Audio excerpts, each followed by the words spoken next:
Hello and welcome back to Smudge Talks. Today we're going to be doing an in-depth character analysis on the Master Chief. So the thing about me is I'm an Xbox player. So I played every Halo game probably that's been made. But I've also played them when I was like 7 or 8.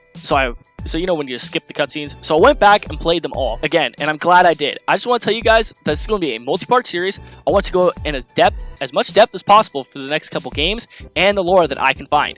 So this is going to be the making of the Master Chief.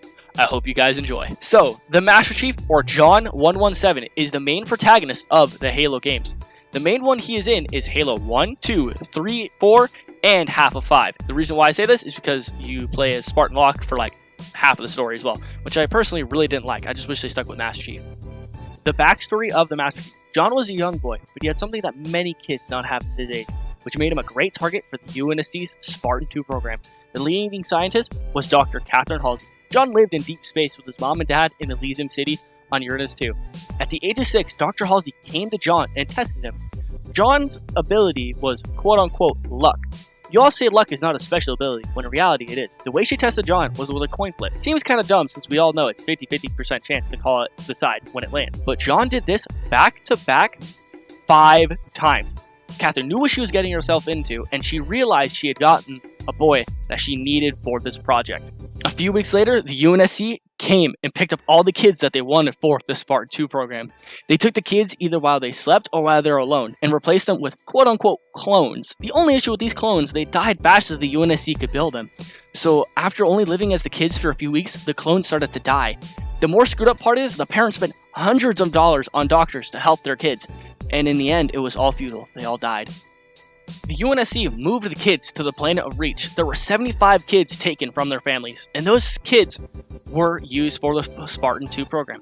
Of course, some kids didn't make it through. They would die being worked so hard. They're basically weeding out the weaklings and getting the strongest. During camp, John's crew was Kelly 807, Linda 058, Frederick 104, and Samuel 034.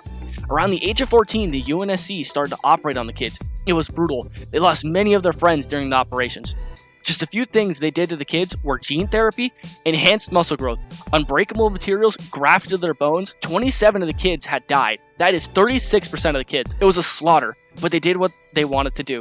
John was the leader of every kid. He never wanted to see anyone left behind. He made sure everyone made it better before him, but this impacted John so bad because he lost so many squad mates during the operations, and he really didn't know how to cope with it. Another big issue was, after the operations, the bones and they bled. They bled from their eyes, their bodies ached. It took them forever for their minds to get used to having all this stuff, because they were enhanced in ways they shouldn't have been at this age, or just in general. So these kids were just in constant pain, which would definitely drive other people crazy. And for John, John could run before any of them could walk. John was just straight up going. So it shows how good the Master Chief is, or John, of course. After taking a little while to heal, a couple weeks go by, and it shows John and his team going out to take out an insurrectionist leader. John and his team come back successful, of course, but they come back to hear that Earth has now been glassed by the Covenant. This is our first time ever seeing the Covenant, and the only way they know they're going to defeat the Covenant is if they get Project Mjolnir. Project Mjolnir is the code name for the Spartan 2 armor, but the planet that it resided on was Ceti 5. On their way to Ceti 5, they actually got attacked by the Covenant, and now they had to hurry, get the armor on, kind of train in it, quote unquote, but there was an issue with the armor.